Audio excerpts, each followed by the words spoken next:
Good morning, ladies and gentlemen. A very warm welcome to all of you. I, Shivangi Singhal from IIIDEM ECI, feel privileged to introduce you, the moderators and panelists of today's session on the topic electronic voting machines. As we all know that India has assumed the chairship of International IDEA for the year 2026 with the theme Democracy for an Inclusive, Peaceful, Resilient and Sustainable World. We have the two thematic pillars reimagining democracy for the future and independent and professional EMBs for sustainable democracy. Under these pillars, we have also identified the interconnected thematic areas under which we have 7 global roadmaps, 11 model international electoral standards, and 25 global best practices and innovations in electoral processes. And our session is one of the best practices. India International Conference on Democracy and Election Management is the first step of our India's chairship of International IDEA. Let me now introduce you briefly to the topic.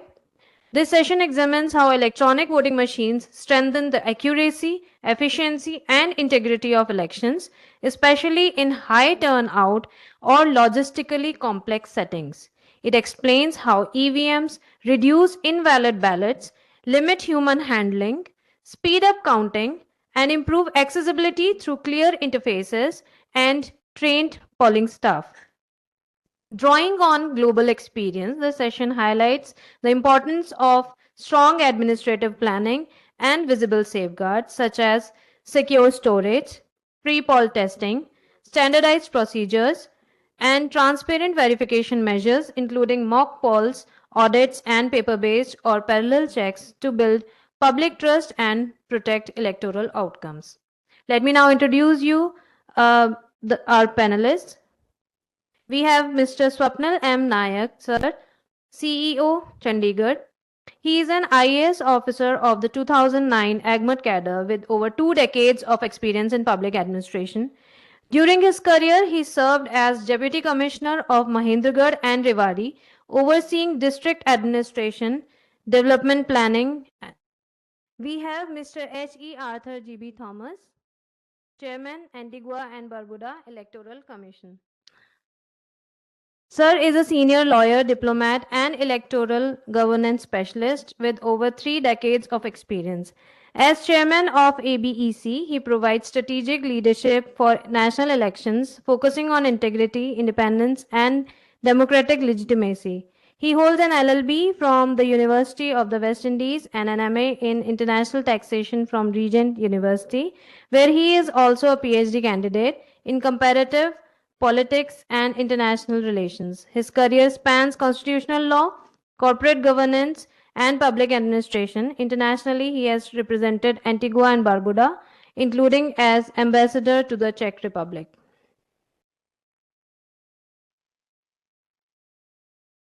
Along with him, I also welcome Mr. Ian Hughes, Supervisor of Elections, Antigua and Barbuda. We have Dr. Sanjay Batish, Deputy Nodal Officer EVM, Chandigarh. Sir is head of Computer Center at Punjab Engineering College and Senate member actively contributing to academic governance and policy. He leads institutional digital transformation, overseeing IT infrastructure, campus automation, ERP implementation, cybersecurity, and strategic IT planning, and has enabled PEC as a fully BYOD enabled digital campus.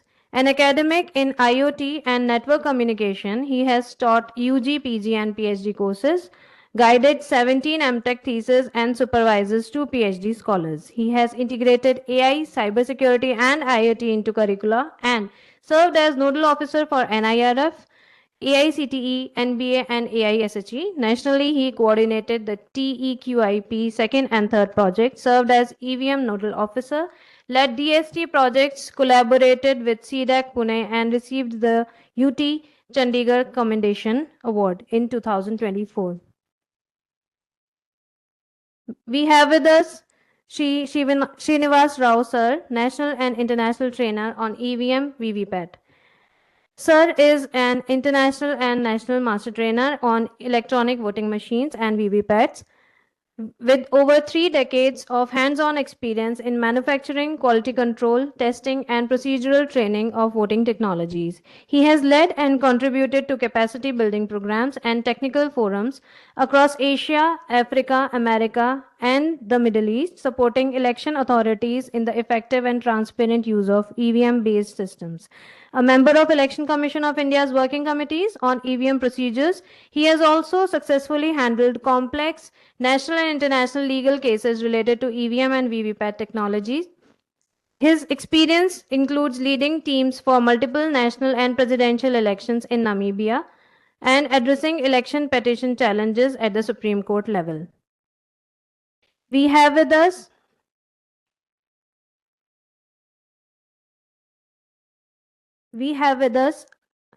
Shri Manish Garg sir, Senior Deputy Election Commissioner at ECI. Sir is an IAS officer of 1996 batch in the Himachal Pradesh cadre. He did his BTech in electrical engineering from IIT Delhi in 1993. He did his masters from King's College London in South Asia and Global Security in the year 2014. In his career, he has served as Joint Secretary, Ministry of Education, Government of India, Secretary, Home and Vigilance, Secretary, Finance, Planning and Information Technology to the Government of Himachal Pradesh. He also served as Deputy Commissioner of Kinnaur, Bilaspur, Chamba and Shimla districts and Divisional Commissioner of Shimla and Kangra divisions. He has successfully conducted elections to the state legislature, Lok Sabha, Rajya Sabha and presidential elections during his tenure as Chief Electoral Officer, Himachal Pradesh. Various initiatives were taken by him during the elections, which led to a record turnout in the elections. This was from my side. I'm really sorry for the error, sir. And we really want to know your profile by your own words only. Thank you so much, sir.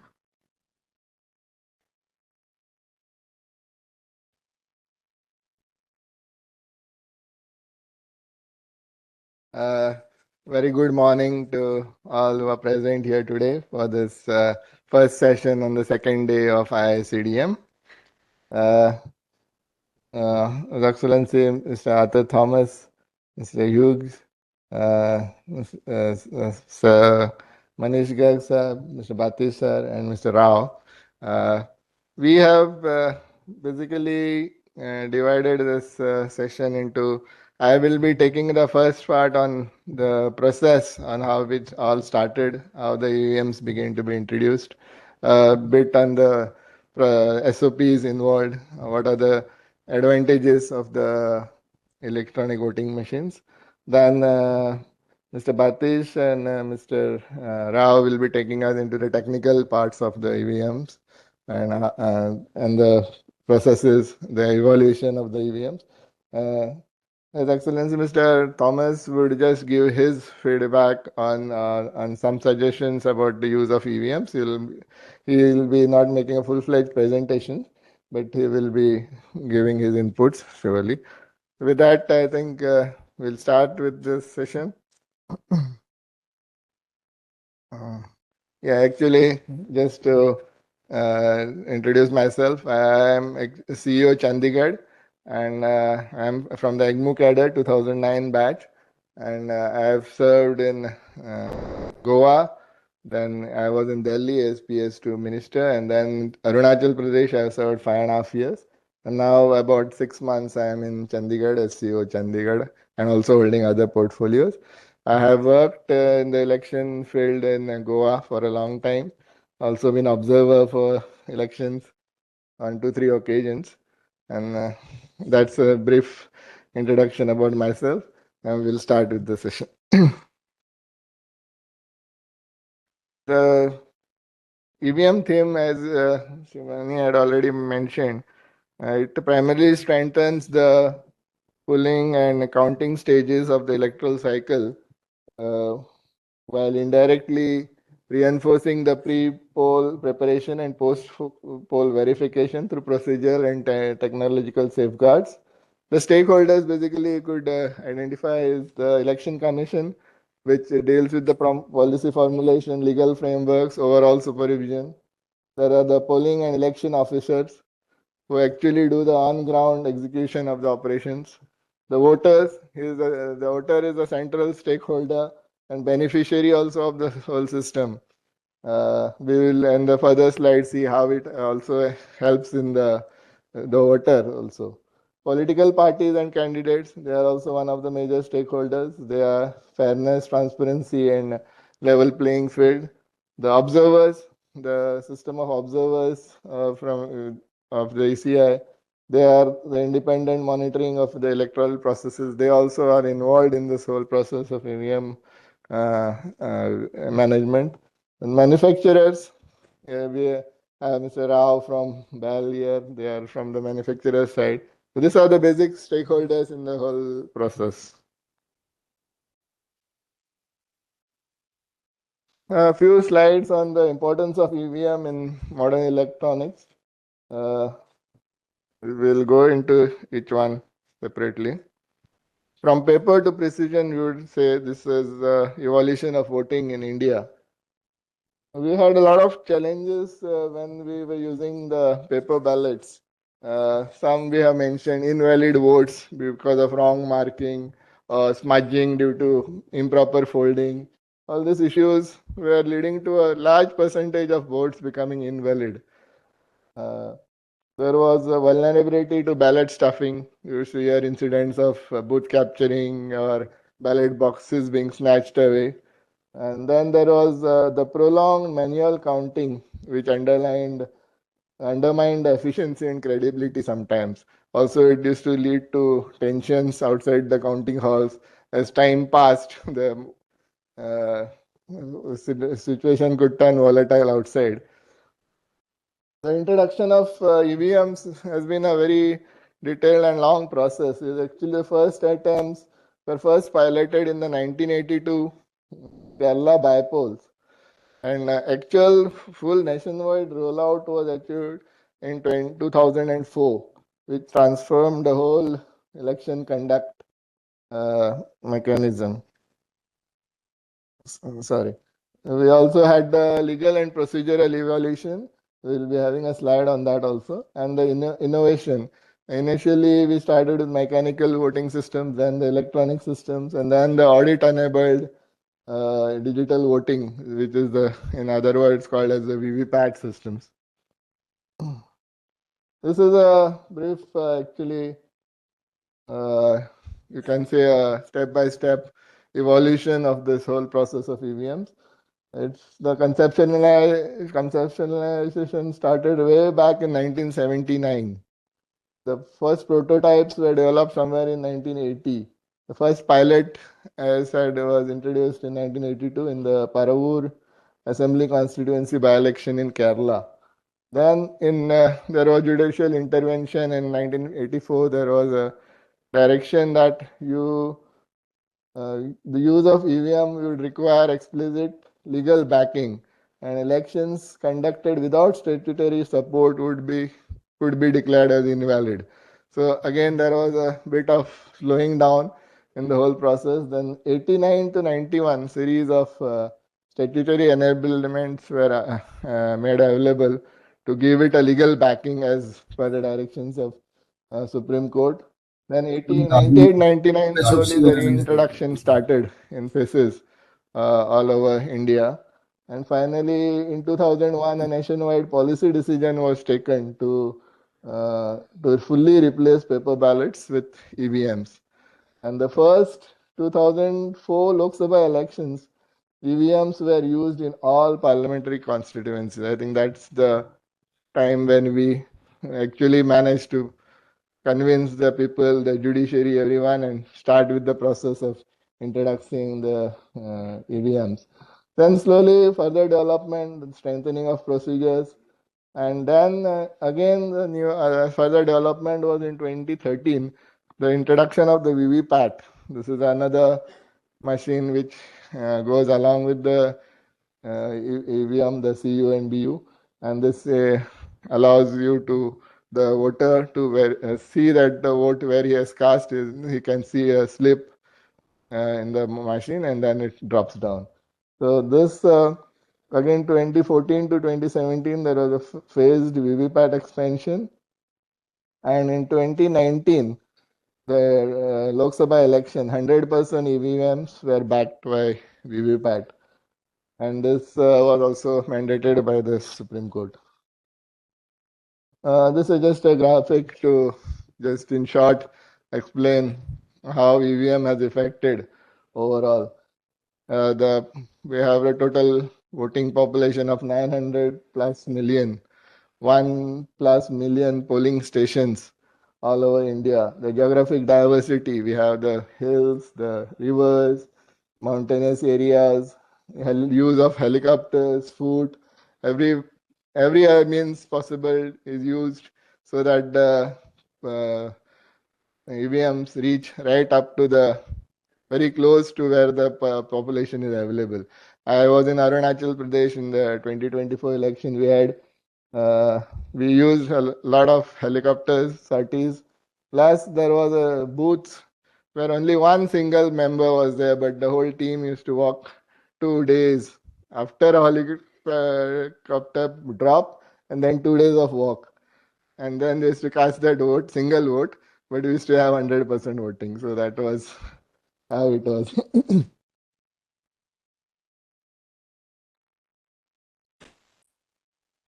This is the same thing. We have about over 900 million electors across nearly 1 million polling stations.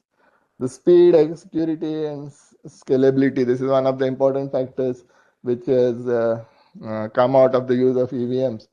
This assures rapid vote recording and counting while maintaining high security standards and scalability for large and simultaneous deployments.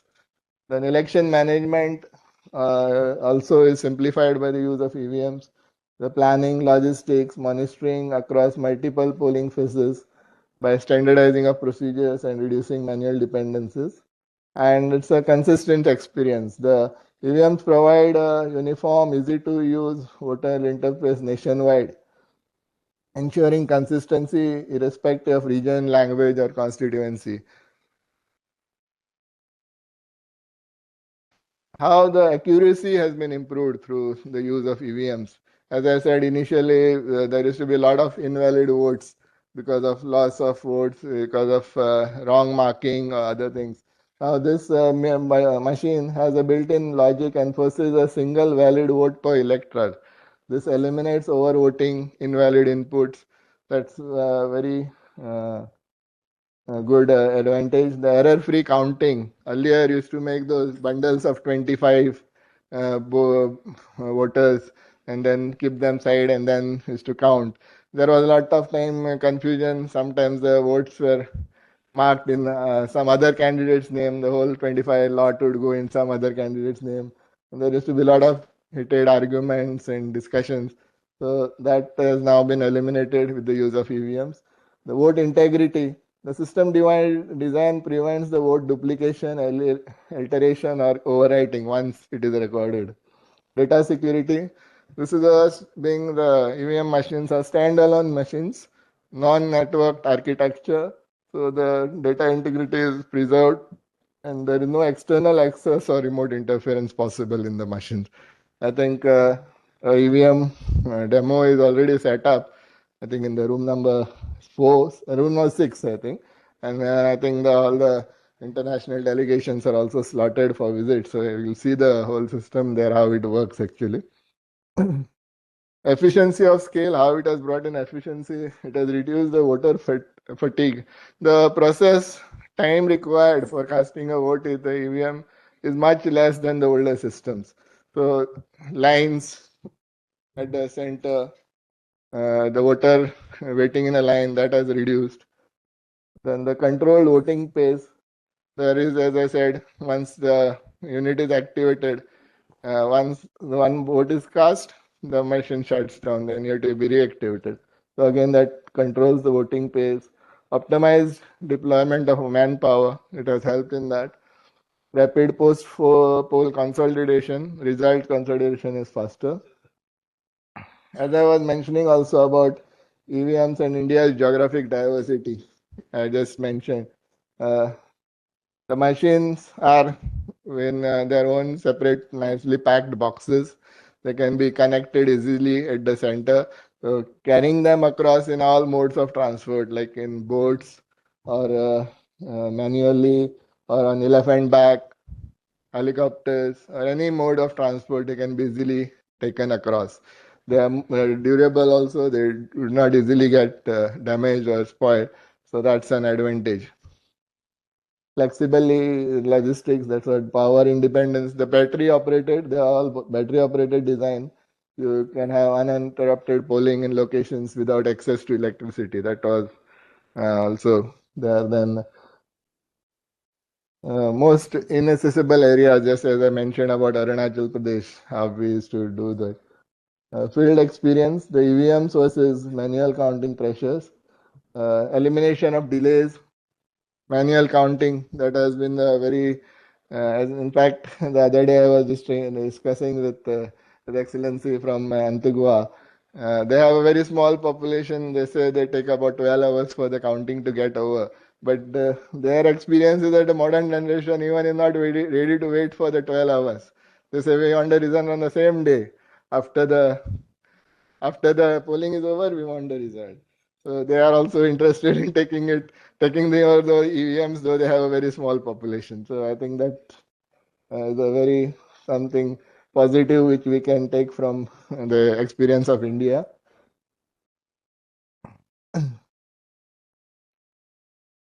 This is a short brief about what I had mentioned in the various statutory legal reforms which were required. That was mostly during the period from 89 to 91 to make EVM machines acceptable. The various statutory changes were made.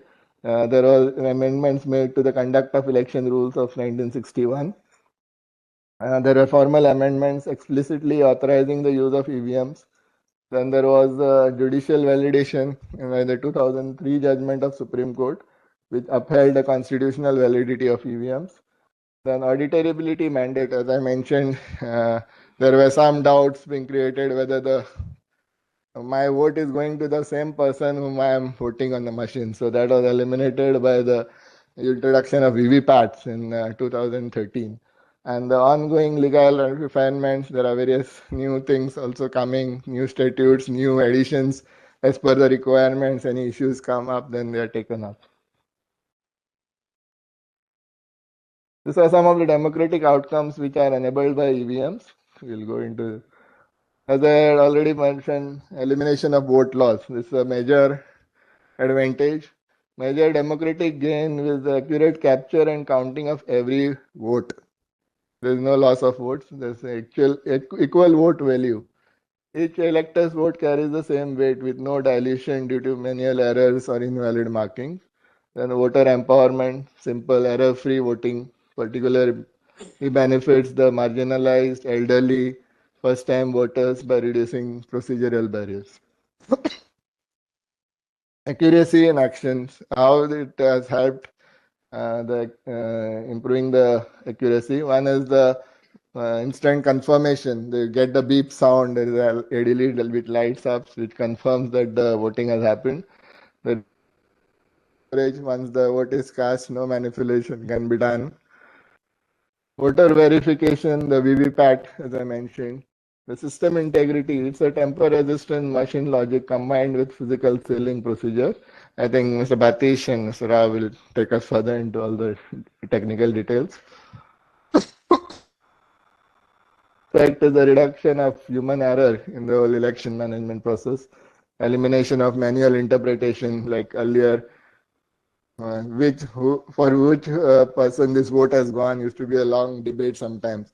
Small mark going above the line, and there used to be big debates, challenges.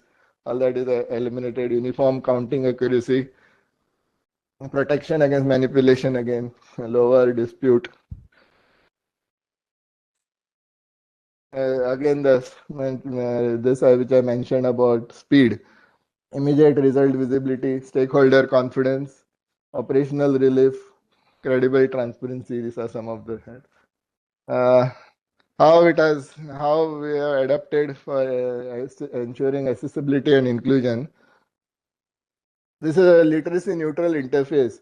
You can the simple push button design allows voters to cast their votes without reading or any writing skills. Also, the photographs is available. The you can use any language. Multilingual options are possible.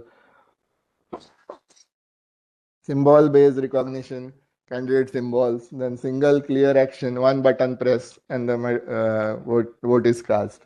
Inclusive participation. Any type of voter, any kind of voter, first time, elderly, vulnerable voters, all feel safe with this machines. Again, multilingual capability. The postal ballots can be in any the ballot paper which is affixed to the machine can be in any language. So local language support is also possible. The candidate symbols are present on the machine. Linguistic equity is available, uniform adaptability. For assistance for persons with disabilities, there is an inclusive design for visual impairment. Machine panel has the braille numbering also. So a blind person can actually with sensory capability understand and vote accordingly. Sensory confirmation, as I already said, audio beep is available along with LED. So audio, the beep can be heard and you can be assured that your vote is cast. The polling setup is accessible. That's been a huge exercise by the ECI to ensure that all the polling booths are accessible in with ramps. All the basic minimum facilities are available. Again, the standardization has occurred because a lot of training material has been developed. Multilingual videos are available, so all the election staff is well trained. There is awareness drives done. There are mock EVMs also being tested at various public places, so people can go and vote and just try out the mock voting they can do. This is some overall experiences which the other countries can learn from India and what India has learned from other countries. There have been some global successes which have demonstrated that electronic voting can work effectively when aligned with national context and strong procedures. I think the strong procedures, the involvement of stakeholders is very important to assure the acceptability of this thing, of those machines. Global setbacks have also been there, but we have learned from that. We are trying to improve our system.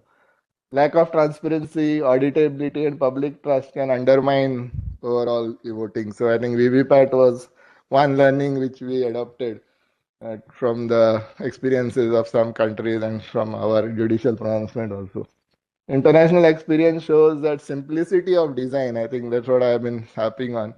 This is a totally independent standalone machine, not connected by any receptors or transmitters. This ensures that there is no way of tampering. I was also told that there are uh, inbuilt chips on that machine. If somebody tries to tamper with it, the whole machine will get destroyed. The whole chip gets destroyed. So I think those inbuilt securities are there. So I think that will be explained further by the experts there. India's response of introducing of VVPAT has been one such response where we have ensured that the global concerns are taken care of. This we think are the learnings from the experience with EVMs. The scale for a country of India's population, voting population, the diversity, the landmass, I think this EVMs are very, very effective in such situations. Multi-level adaptability. This is also another important aspect. The same EVM can be used for state elections You can have it for the Lok Sabha elections. It can be available even for the Panchayat rural elections. Same setup. You don't have to do a lot of changes. So I think that is also one flexibility which you get with the machine. The machines also are having a long life. So the cost, initial cost, what you put in, is gets recovered in 1 or 2 elections with the use. Efficient, the efficiency has improved. It's become resource efficient, scalable across millions of polling stations. As in India, we have more than 1 million polling stations. Global recognition, yes, the world has recognized India's EVM and process as very effective and transparent. I think that it has been acknowledged by international observers, partners. Integrity of the machines. There are some of the points: the perceived neutrality of the machines, conflict reduction, audit back trust nowadays, consistency. Consistency has been achieved now since 2004. We have been using the machine. We did not have any major issues or problems. So almost now 20, 21 years of use in various levels, right from rural to the Lok Sabha. So I think trust is and confidence is there in the whole system. The message, this basically is a use of technology supported by rule of law. So that is what is required for effective use of EVMs. I think global leadership, India has made a mark on the global platform. IDEA itself is an example. This conference also is an example of that. Technical cooperation, there have been technical cooperations with various countries. Capacity building, India has been helping a lot in capacity building for EVMs and otherwise also. And democratic diplomacy. The last slide in conclusion. That, this system, as I mentioned, is very, very useful, I should say, for large and diverse democracies like India. Brazil also is an example where they've been very successfully used. Emerging and transitional democracies, where there is likelihood of loss of votes because of population being not very much aware of the systems. New democracies coming up, first time voters. So all this people benefit from the use of EVMs. And small or resource constrained countries. Here again, as I was mentioning, there is long machine life cycle. So over the years, you save a lot of money on other resources, paper, ballots, all those things. And for it can also be done in a phased manner. You can have some stage polling happening, and then you can scale it up to all over all polling stations. And for advanced democracy, we have a lot of experience. As I said, 2004 onwards, it's been used all over India. So if anybody, we can get the India can be a guide to introduction of such machines and things. So in the end, I would say India's EVM experience shows that electoral credibility is built not by technology alone, but by disciplined procedures, the institutional trust and transparent oversight. And these are the any principles any democracy can adapt to in its own context, depending on the situation, the level of awareness, literacy that can be adopted. So that's all from my side with the introduction. And now, yeah. Thank you so much, sir, for the valuable insights. You rightfully talked about the invalid votes, which usually used to happen using the paper ballot. If the stamp is somewhere in between two of the candidates, then you cannot make out to which candidate the voter is expected to vote. And the same kind of confusion might have happened with my teammate because Chandigarh is jointly shared as a capital by Haryana and Punjab. But I would still grab the opportunity to mention what Sir did not, and that is, Sir has also been awarded as a gold medal for meritorious contribution to the state of Arunachal Pradesh on the occasion of Statehood Day. He has also played a significant role in the development of Holongi Greenfield Airport. He served as secretary in departments including civil aviation, textiles and handicrafts, and held additional charges of administrative reforms, Arunachal Pradesh Public Service Board, Science and Technology, etc. So that is why we had such a brilliant session from him. Thank you so much, sir. And now I would like to call upon stage Mr. Arthur, sir, to share his views on the topic. Thank you.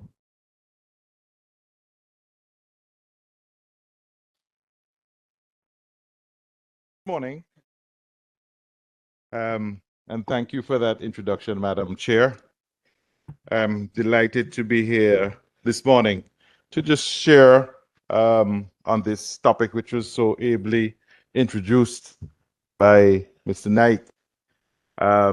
We have, in fact, been having some discussions since we got here on the issue of electronic voting, particularly since the use of EVMs have not yet been introduced in my jurisdiction.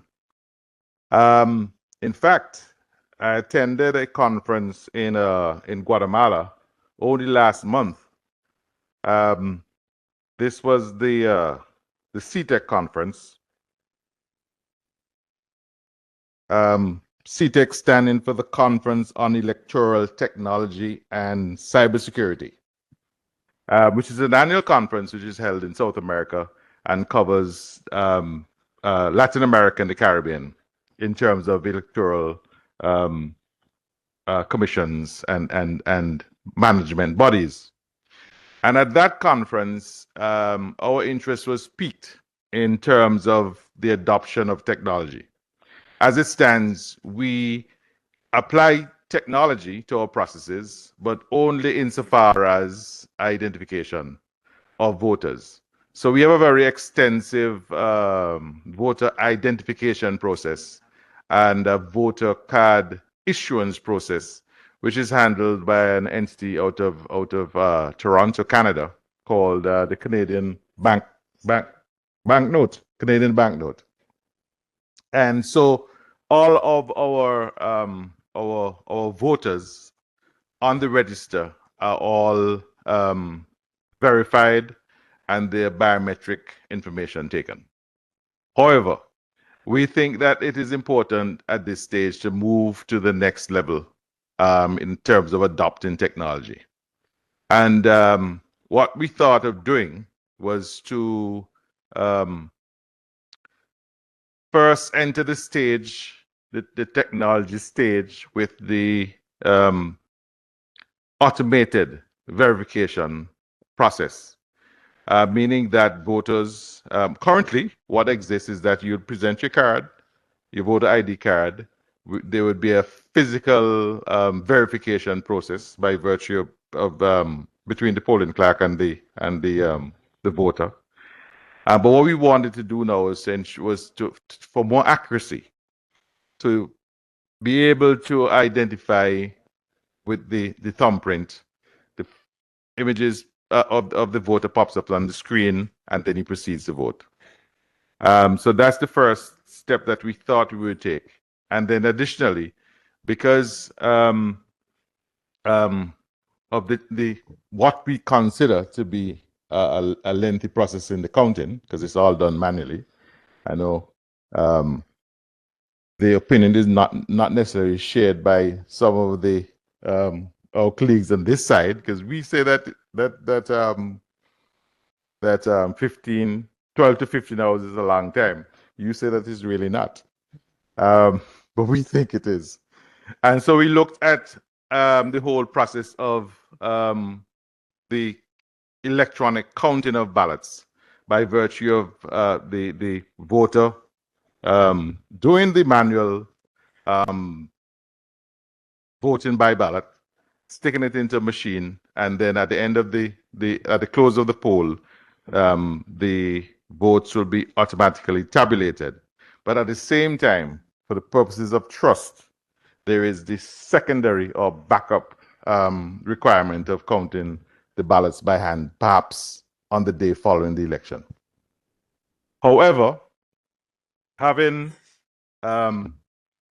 seeing this demonstration and an explanation of how the system here works, I believe that it may be useful for us to go back to the drawing board to see how we could perhaps shortcut some of the processes that we're looking at and maybe go directly to the electronic voting system as has been adopted in this jurisdiction.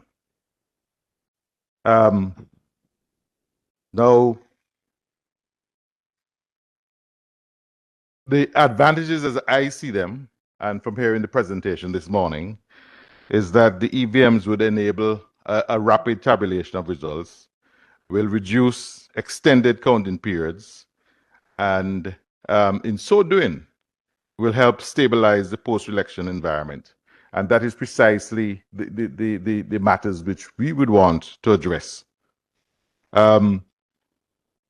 Because at the end of the day, we want to ensure that there is a continuing confidence in the electoral process.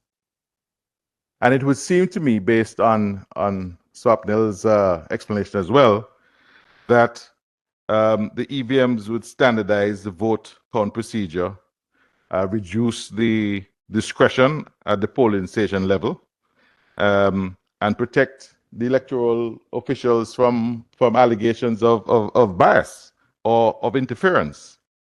And so it's important, I think, that we understand that EVMs would eliminate human error, certainly arithmetic and transmission errors, also prevent misallocation of the ballots and reduce invalid and ambiguous votes. And these are all very important aspects.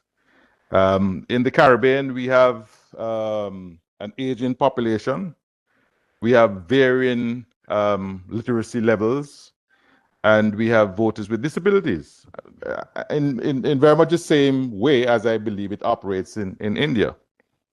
And so, from my understanding, the use of EVMs have helped to ease the voting process, has given the voter privacy and independence, and has given them some level of inclusivity without reliance on third-party assistance. And so, as we leave India to go back to our jurisdiction, and I'm here with the supervisor of elections, and he's the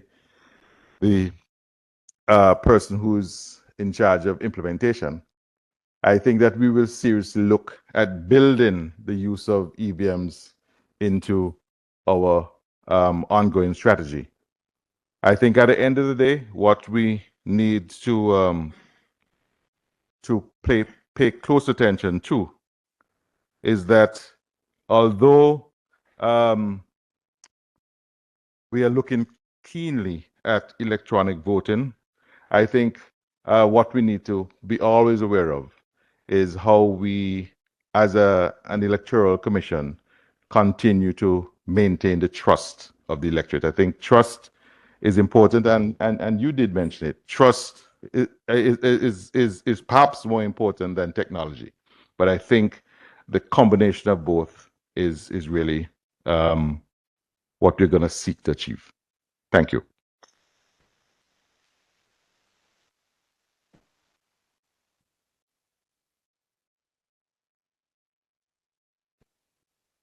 Thank you so much, sir, for the inputs. We are very hopeful that soon we will be seeing EVMs in your country as well, with the help of India, of course.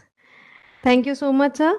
Now, may I now request Mr. Sanjay Batish, sir, to share his inputs on the topic. Thank you.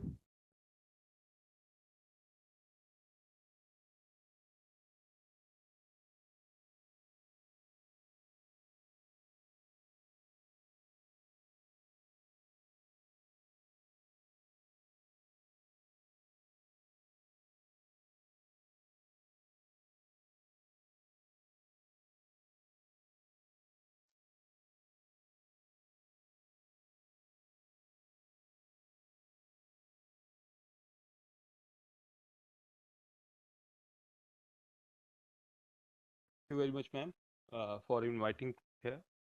Good morning to all. Thank you very much to the ECI and IIIDEM for inviting us and give us this opportunity on such a international platform conducting the conference of Indian International Conference on Democracy and Election Management 2026. On the dais, I extend my warm welcome to the international delegates, His Excellency Mr. Arthur Thomas, Chairman, Electoral Commission, Antigua and Barbuda, Mr. Ian Hughes, the Supervisor of the Elections from Antigua and Barbuda.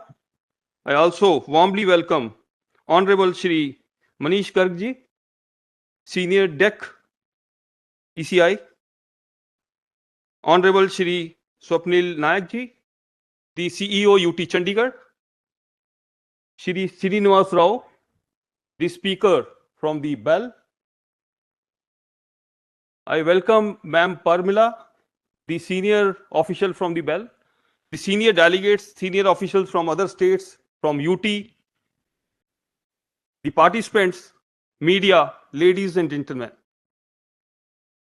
On behalf of Chief Electoral Office, Chandigarh, I, Sanjay Batish, the Deputy Nodal Officer, EVM, Chandigarh, will give you the presentation on the EVM administration safeguards. The theme of this is that governs how EVM deployed, handled, verified, stored, transported, and counted. So the core concept is that we have taken care of the polling process and the administrative safeguards around the EVM. Of course, the stakeholders are the voters, EMBs, the political parties, candidates, and the officials, polling officials. So the relevance is it illustrates how technology, procedures, and transparency can strengthen the democratic credibility. So these are the safeguards. One by one, we will take up, like from the allocation movements to the first level check randomization commissioning and multiple mock polls conducted every time whenever we have taken up the machines. Stakeholders' participations have there in every moment, every time. Then polling day checks, all have to be covered up here.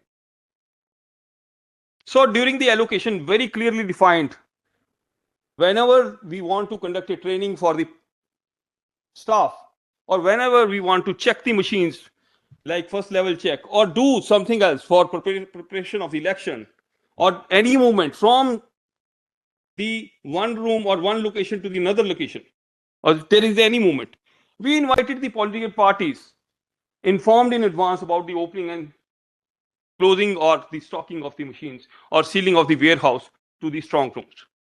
Every moment we informed well in time to the political parties to come and see.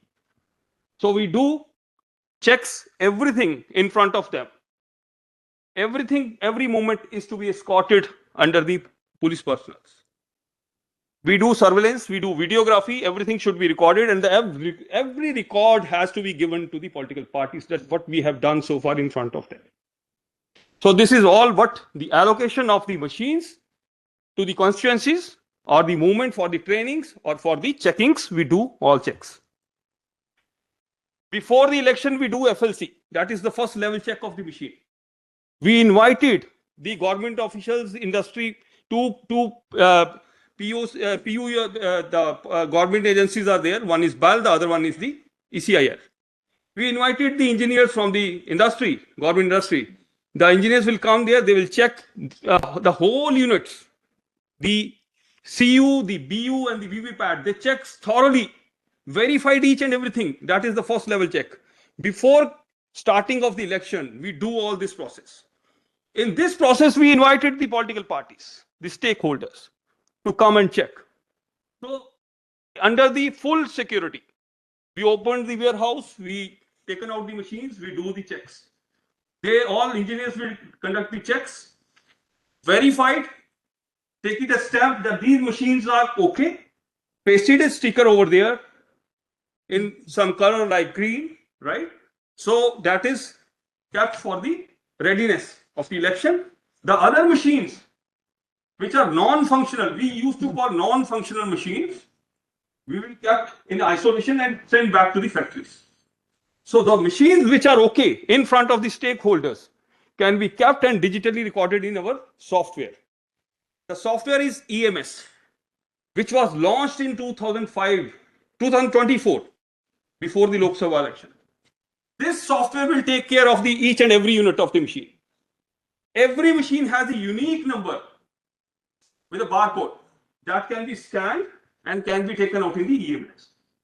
So the software will take care of each and every unit, which machines are okay and which machines are non-functional. Then this record can be downloaded, taken printouts, having stamps, signatures of the engineers, the polling officials, as well as the political parties' agents or the candidates. They will sign it, they will check it. Each copy is circulated to them that these machines are okay and these machines are non-functional. So every check is there before conducting the elections. This is the first level check. Thoroughly, hardware as well as software checks are there by the engineers in front of everyone. So this is the process, complete physical checks of the switches, cables, latches, everything is checked. Then mock poll is conducted. Those machines are okay. Every machine we have to conduct a mock poll, 100%. So that we can show them that these machines are working fine, perfectly all right, in front of the political parties. After conducting the mock poll, we invited them randomly to pick up the machines 5% and just do the mock poll game. After conducting the mock poll, they will sign that these machines are working fine, satisfactory, and these are ready for elections. So that all be done in front of everyone. These all are the checks. SOPs are there. All procedures are there. We adopted each and everything. Then we seal the machine in front of them. Got all the signatures done. Sealing in front and stored in the strong room. Then the whole record of this will be submitted to the polling parties. After this, the machine is ready. Machine is okay. That has been recorded in the EMS software. We do the randomization of the machine. Randomization 1 and randomization 2. Randomization 1 is very clear that we have to allocate machines to the assembly constituency. When we invited all the political parties, we informed them we are doing allocation of the machines to the assembly constituency. Please come and see in front of the screens and in front of them. We conduct randomization, even we invited them, come and do a randomization and check which machine is allocated to which assembly constituency. No one knows. No one knows. It's only EMS which allocates the machine. Then after this allocation of randomization 1, this record is submitted to the political parties. Full record, which getting signed by all officials. Then randomization 2 will be conducted. That is the allocation of the machines to the polling stations of particular constituency. Which polling station, no one knows which machine will go. So we do second randomization and kept record of each, taken the printouts, getting signed and submitted to the political parties. They can easily know that in which polling station, which machine is going now. See such a smooth process and everyone is involved here. And we invited to come and check again. During the randomization also, if somebody is interested to conduct a mock poll, we do that. We do that also. This is the process. First process is done by the DEO, District Election Officer, in front of the political party. The second one is conducted by the returning officer for the polling station allocation. This is all the pictorial view for you. After this, we do the commissioning. Commissioning is done only when we know the finalization of the candidates. When we know the finalization of the candidates,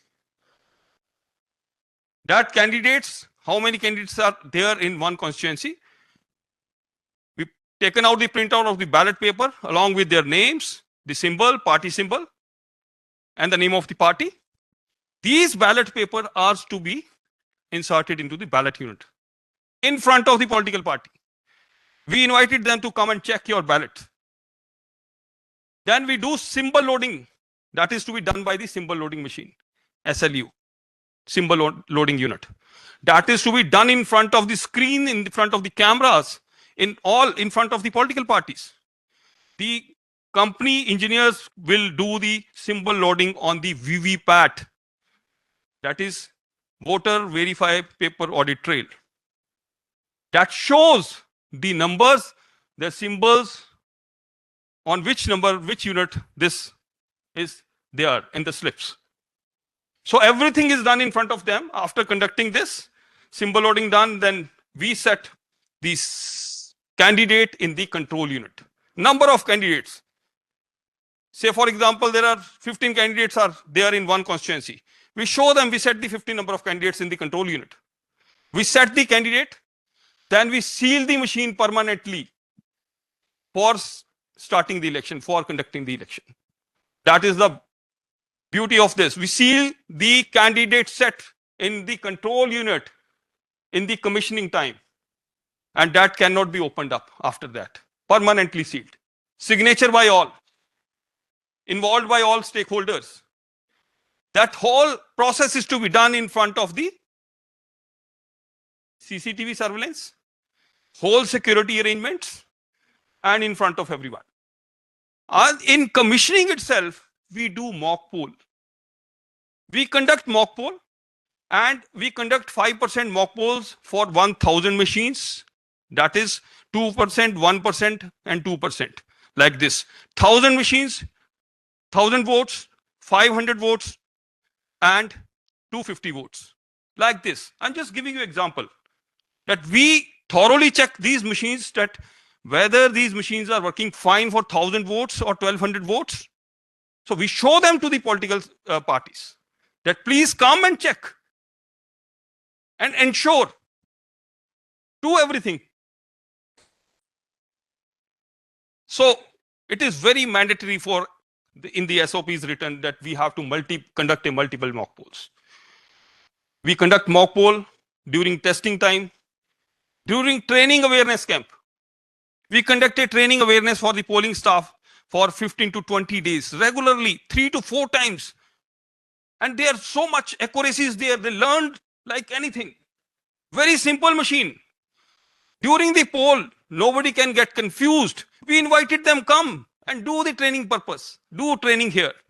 Conduct a mock polls. Learn each and everything.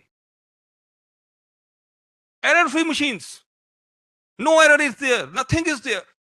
In the training session, we informed everyone, the media people, the agents, the polling staff, the officials, even the presentations will be made in front of them.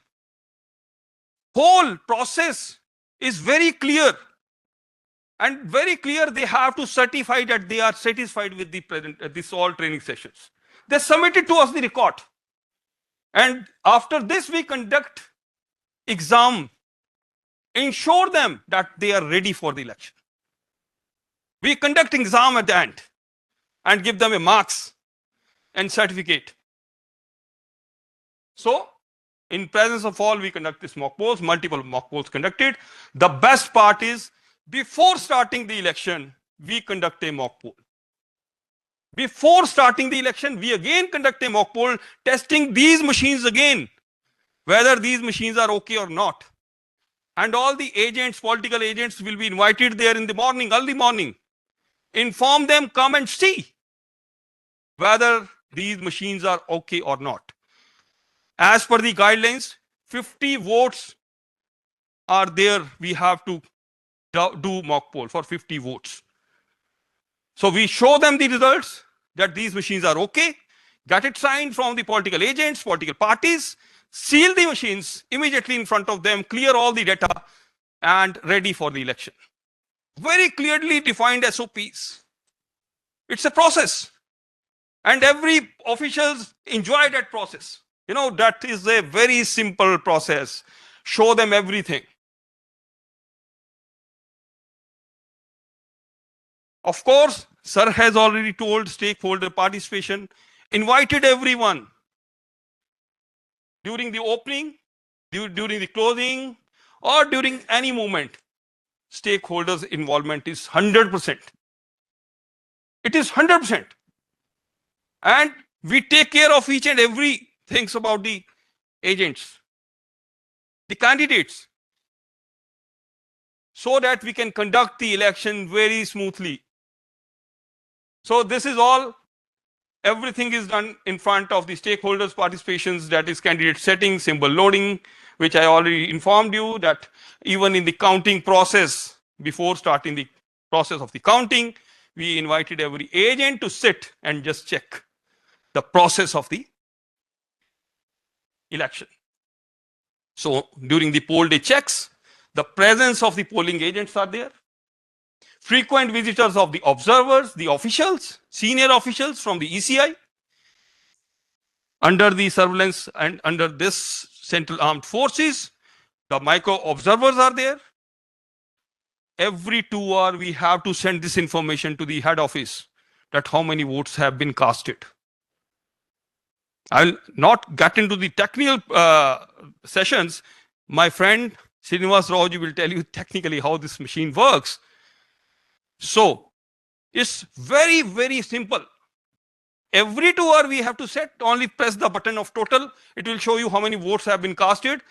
Keep a record, tally with the manual system, how many persons have been entered into the system, how many voters have been entered, how many votes have been casted, tally them, send it to the head office. This is very simple. So every 2 hours we know how many percentage of votes have been casted. Then webcasting is done in front. There is a whole polling stations coverage is there of the webcasting we take. Then the media is vigilant, very vigilant. Everywhere media is moving around. But with the grace of God, technology, everything is very smooth. Seamless technology, EVM. Beautiful. So during the closure, we have to, every polling officer has to press the close button. Press the close button. When you press the close button, nothing can be done. No vote can be cast after this. Machine is totally closed. If you, the bell has already connected a demonstration in this, so you can easily understand what is closed, what is I'm telling you about all this. So close, nothing can be done. Everything is closed. So after this, sealing the machine, transferred back under the surveillance and all, escorted by the police personals, submitted to the strong room. The storage is there, whole can be taken care, everything is taken care. And even the agents are moving with us during when we stored, and we, with the all security checks, we show them that everything is now stored safely. And this machines can be taken out on the counting day. So on the counting day, we invited everyone. Only we have to take out polling station wise CU. Only the CU has to be taken out. If you press CU, it will show you one by one candidate result, polling station wise. So everyone is noting down how many votes have been cast to which number of candidate. So everything is recorded. After every session, everything is recorded, submitted in front of everyone, and that can be stored on the records also. So there are 13, 14 rounds of the counting, 13 to 14 rounds, maybe more, depends upon the constituency. And these records, every round 1, round 2, round 3, we added candidate wise and show the counting result after the completing of the counting. Only one button is to be pressed, sir. So in the social media, everyone is saying some doubts about the EVM, some doubts in the social media only. So these are, somebody can hack EVM, somebody can stuff the votes. it can be remotely altered, memory can be manipulated, memory controller can be replaced, the software can be altered anytime. In fact, I requested CEO sir to give me a permission to visit the Bell. I want to visit personally and just visit that industry. I just want to check it all that. And seriously, very, nobody can enter into that units. And very safe. He will tell you everything, but I have checked each and everything.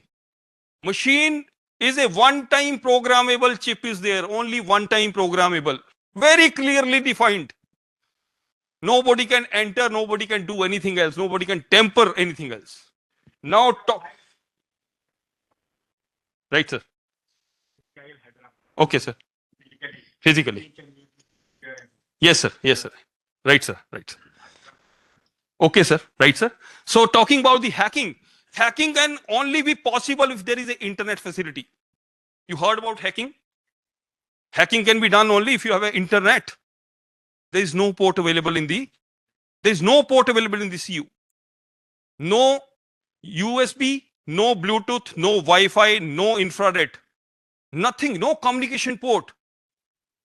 You cannot say that there is RG11, RG45 is there. These are all technical words which I can teach you later on this. But yes, these ports are not available. Simple machine, CU is connected to VVPAD, VVPAD is connected to BU. Simple logic. And only this machine can learn only VVPAD and the pallet unit. If you add any machine, try to add any printer into which, in between any device, nothing can be possible. So this is totally ruled out when there is no point is there of any communication. Very clearly defined, it is totally ruled out. One-time programmable microcontroller is there. I have checked, I have gone there, I have checked that yes, this is a one-time programmable chip. And this chip and the manufacturing unit, they use surface mounting technique. Surface mounting technique cannot be used by anyone. Very clear thing. Nobody understands this technology. You need expertise in that. And you need machines, which is not available in the market, you know. No possibility of remotely alert. I already told that there's no communication there, so you cannot access remotely. During the pandemic, we use remotely communication. Classes are going on online, but here no feature is available. So totally ruled out. No possibility of memory manipulations. Everybody knows that there is one feature available in this machine is the IIIDEM, unauthorized access detection module. Anybody wants to temper anything else, the machine automatically goes to the reset position. It will go back to the factory. Nothing can be done. So this is ruled out. Am I okay, sir? Yeah. No possibility of the chip replacement. Told you this, it's a surface mounting technique. Then chip is next to impossible, can be replaced. Source code can be modified, not possible. No port is available, no cable is available, nothing is available. So you cannot modify anything else. And it is a one-time programmable chip. If you take any kind of a trying to do tampering or anything else, going into the default mode, factory mode. No possibility of vote stuffing. When you close the button, enough. Nothing can be done. Clearly defined procedures. So conclusion is the integrity. The operational design of the EVM demonstrates the electoral integrity is achieved through the disciplined process and not the technology alone. The EVM for diverse electoral environments is experience shows how law, procedure, transparency, and training together create trust scale, even in the complex and diverse electoral environments. Key lessons are for EMBs globally. The key lesson is adopting operational principles suited to the local, legal, political, and infrastructural context. for this conference platform 2026. The India International Conference on Democracy and Election Management enables shared learning by transforming national experience into the global institutional capacity. Thank you very much.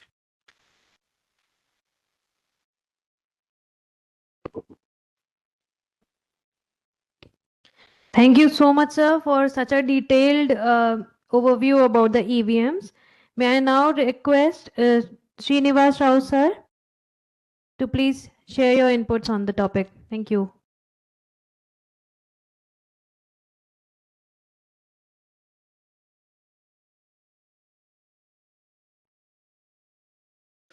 Very good morning, His Excellencies on the dais, Honorable Senior DEC, CEO and Sanjay sir on the dais, delegates of the dais.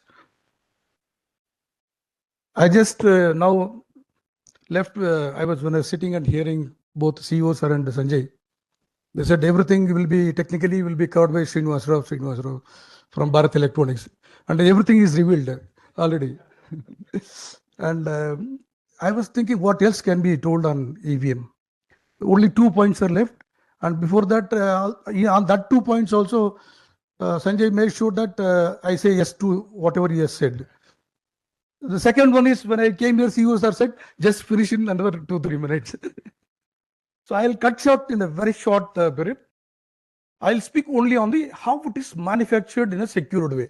Probably that will be more than enough for the audience, both for the international and national audience sitting here. One point which I want to cover for the Highness is globally identification, verification, authentication, and then issue of ballot, then voting, then counting. First 3 steps, more or less, Highness was telling, they have covered in the electronic. EVM will cover another 3 steps. You please visit our place of demo. You will come to know more about that. So that is one point I thought I'll tell Excellency.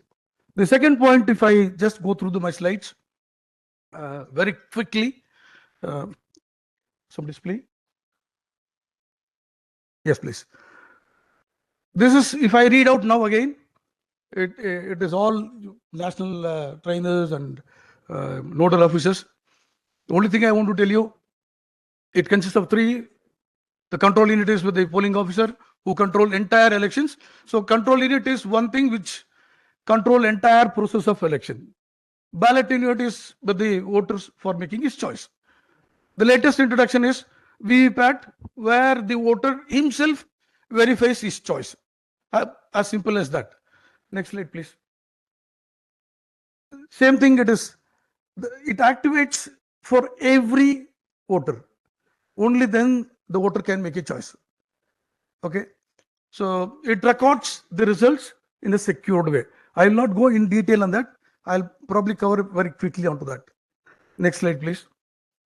Ballot unit, it is always a passive until unless control unit activates. So once the voter makes his choice, it get disabled itself until unless again the polling officer re-enable it. One thing is can be mentioned here is for the visually challenged, the braille markings are there on the side, and for the other people, normal voters, they make a choice against their name and the symbol and the serial number, and of course the LED glows. It makes sure that they press the right button of their choice. Next. VVPAT, one further more transparency into democracy process of elections, where once the choice is made by the voter, he will watch that paper slip getting printed for 7 seconds to verify himself. So that is all. What does it print? It prints again the data which is already what he has seen and made a choice on the ballot unit. So that means serial number, name of the candidate, and the symbol of the candidate of his choice. The best part is all these CU or VPAT are working on a battery. Again, these points will be getting repeated because it is all covered, so that it can be used anywhere. Only point which left out on the screen or standalone is covered. What does it mean? It cannot be connected with any Wi-Fi or internet or any network for that means. One important point is the second one is unauthorized access to detection module. This is one module in the control unit. If anybody is trying to approach, get disabled permanently. The control unit will not function. It has to go back to the company of manufacturers. Most advanced encryption for somebody who want to hack or decrypt the any information from the CU, BU, varied communication through cables, it cannot be decrypted also. Strong mutual authentication is the software, once it is connected, CU, BU, VPAT is connected, self-authentication takes place, that is through shaking hand to find out whether they are the original equipments. So once only this process completes authentication, only then the election process we can continue. Self-diagnostics is one parameter. For every time you switch on and switch off, EVM does standardized self-diagnostics so that it says, I'm okay, I'm ready for yours. Again, no radio frequency, no device of any RF frequency is neither it is available for receiving nor to transmit. So that is one reason nobody can hack or transmit any data from control unit. Yes, I had a privilege of taking Dr. Sanjay to show the entire facility. One-time programmable chip only during the manufacturing at 4 layers of security. What does it mean? Even the operators, engineers in the manufacturing company has got 4 different layers of getting into the company. Once security check, identification, they themselves have a biometric. Only authorized engineers on that particular shift on what job they have done is also recorded to that, and it is totally available in the software, recorded into the our servers. Dynamic coding of every key pressed. Then third-party testing. This is one point which I can elaborate for a second. There is a STQC, standardization organization. Their third party, they come and check entire process, all the process, right from the components coming to the stores to the end EVM going out of the company. So they are not only checking the testing process, assembly process, and also software is also evaluated by them. So that means it is not a manufacturer, it is a third party nominated by ECA. Real-time clock for date and time stopping. Every button pressed is logged. That means if it is required, we can check everything. Manufacturing process, which I just covered, the only authorized people, being a Bharat Electronics, a public sector company under Ministry of Defense, you know how hard to get inside. And Sanjay will definitely remember somebody going to reception and bringing him physically.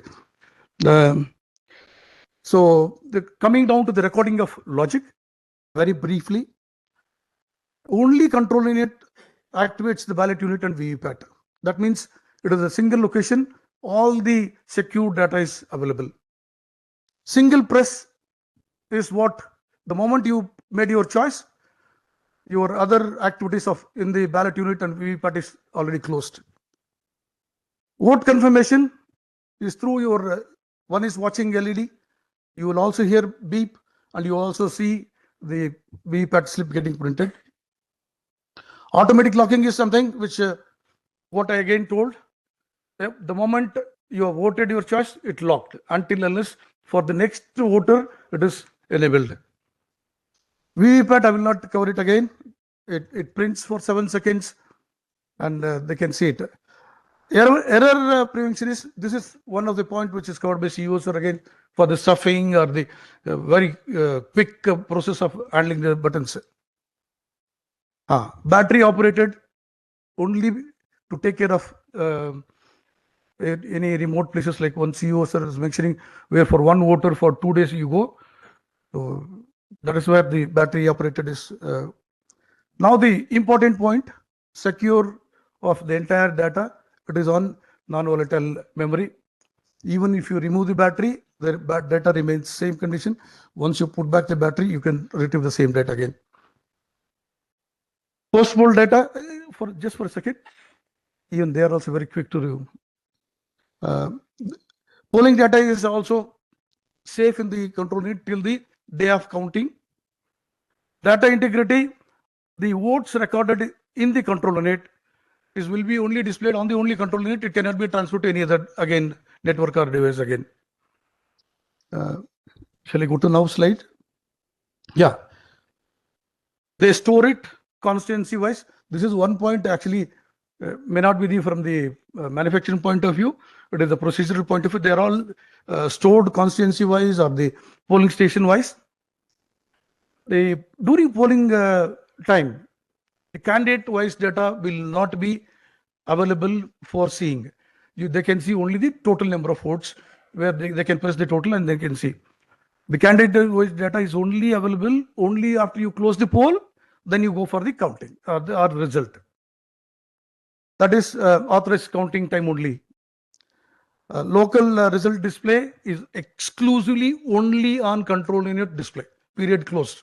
No other device can be interfaced or done anything else. No result transmission takes place from the control unit. Can I go to the next slide, please? This is already covered again in the EVM management system. EVM stocks is also managed there by scanning the barcodes and serial numbers time to time.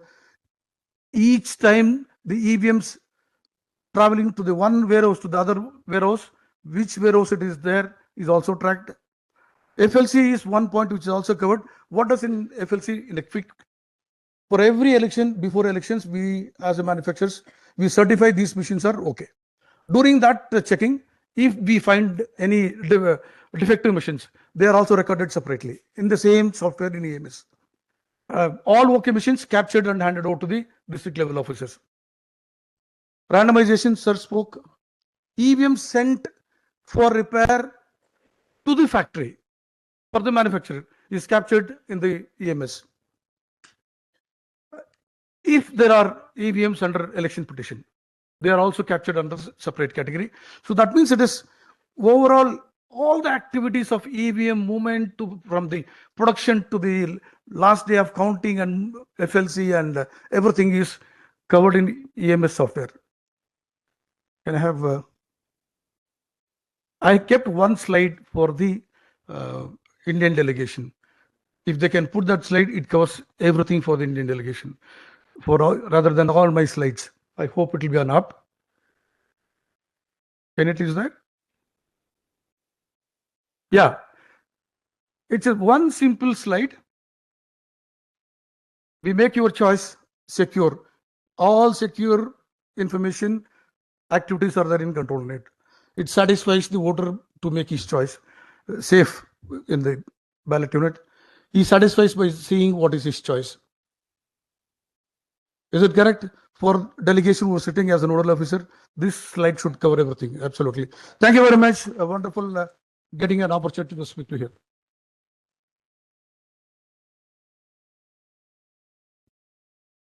Thank you so much, sir, for taking us through the technicalities behind the electronic voting machines.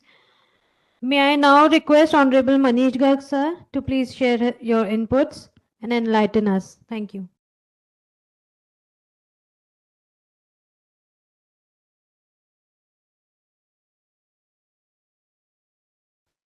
A very good morning, everyone. I think everything has been covered and time left is only 2 minutes in the session. So if you have the presentation, do you have my presentation?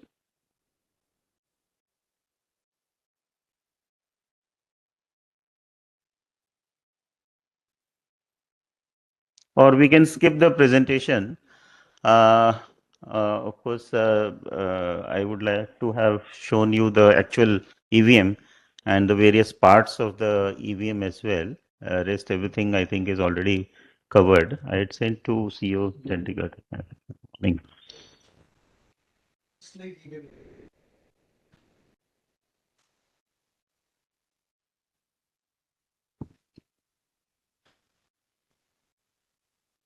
So yesterday, still that it is coming up. Yesterday, in one of the sessions, we heard about a concept from one of the IIT professors, which is called a zero trust architecture. And actually, it is a contradictory term because we feel that we should trust the EVM 100%. But our entire election mechanism is built on zero trust actually, because we do not trust any single person or any single machine or mechanism. There are so many checks and balances in the system, and the EVM is not a standalone kind of a system. It comes with a lot of technical safeguards as well as administrative safeguards. And it is like a complete package of the procedures built around the EVM, which make it totally foolproof and tamper-proof. So it is a zero trust architecture or zero trust system, because at every stage of the process we are doing mock polls, despite having full confidence in the machine, despite having all these safeguards and everything, and thoroughly tested and certified several times during the last 20 years. We've had almost five national elections, as almost 160 state elections in the last 20 years or so, since the machine was 100% adopted, and almost 40, more than 42 court cases in the various high courts and Supreme Courts and Supreme Court, which have repeatedly verified and which have repeatedly clarified that EVM is totally tamper-proof and foolproof mechanism. Still, we do not trust anyone to that extent. So at every stage we conduct mock polls, whether at every stage we do the checking of the machine, whether it is a first level checking. Actually, before the dispatch of the machine from the factory, the company also does a ATP kind of a test. Acceptance testing is done by them before dispatch. And when we receive, all movement, of course, is through the EMS only. And when we almost 4 to 6 months before the election, we start the process of the first level checking, which is done in the presence of the political parties that you have already heard. And that checking, during that check, we erase the earlier data and clean up the machine and install new power packs and test the machine. And then we also do mock polls, but we are not satisfied with that mock polls also. We don't trust that mock poll also. We ask the political parties to select 5% of the machines randomly and do a much higher mock poll on them, 100%, 1500 votes mock poll we do on them. So that we do. Then we do not allocate the machines also. We do not leave the allocation of the machine to the local officials. It is or to the political parties. It is done through a software, a randomization software. The same software across the country is used, and the randomization of the allocation of machine is done through that software. And so when we send the machine, so the randomization also we do not do ourselves. We do it in the presence of the political parties, and we give a copy of the serial number of the machine to the political parties. Even the serial number, we do not trust that it can be changed. So there is a barcode, there is an engraved serial number, and also when you switch on the machine, the serial number also comes on the display. So that is also there. And then we send it to the returning officers. Yeah, it's okay, not it. So when we send it to the returning officers, then they again do a second randomization to allocate machines to the polling stations, again through the same software and in the presence of the candidates or their agents. And even the candidates also we do not trust. We send observers also, general observers from Election Commission of India or from various states and various organizations. These are senior level officers who actually go and check whether the randomization has been done properly. and the randomized list of machines is generated and given to the candidates. Not only that, once we seal the machines in the strong rooms, and then when we take them out again, we call everyone. We can't open the strong room on our own, and we do not trust any single official. So we have a double lock system. So one lock is with one, the keys of one lock are with one officer, the keys of another lock are with the other officer. And then we send them to the polling station. We again in the presence of the political parties, and every movement of EVM is tracked through a GPS monitored vehicle. The movement of the EVM, we know that it is going on the right route. It cannot deviate from its route. So that GPS tracking is done. And then again at the polling station, we do a mock poll in the presence of the polling agents. And the polling agents can also cast the votes on their own, 50 votes at a random or more, according to their satisfaction. And then they check, and then they note down how many votes were cast in favor of which candidate, and then they check the result and then compare the result, and then again count the VVPAT slips to match the manual result as well as the result which is from the CU. And then they certify that the machine which has come to their polling station is working perfectly fine. And only then the machine is sealed and is ready for poll. If there is any non-functional machine at that stage, then we change the particular unit, and then again do the mock poll on the new unit as well. Then again, when the voter comes to vote, so when the voter casts the vote, so this window in the EVM machine in the VVPAT displays the slip which has been printed, whether it is for the correct candidate or not. And if the voter finds that she has pressed some button, but the VVPAT slip generated is of some other candidate, so they can raise an objection. And out of almost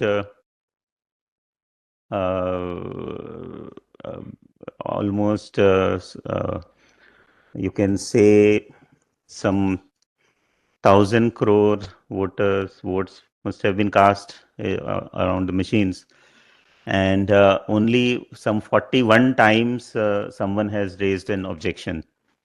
And once the voter raised an objection, then the voting is stopped, and then the presiding officer and all the polling agents, they cast a test vote on the machine to see if it is working fine or the voter has raised a false alarm. And in all these 41 cases, when this procedure was followed, it was found that the voter had raised a false alarm and actually the machine was working perfectly fine. So this is the level of checking. And then at the closure of the poll, we do a close button. So after that, no further votes can be cast. And at that time, we do the totaling of the machine. So total votes are recorded in the statutory form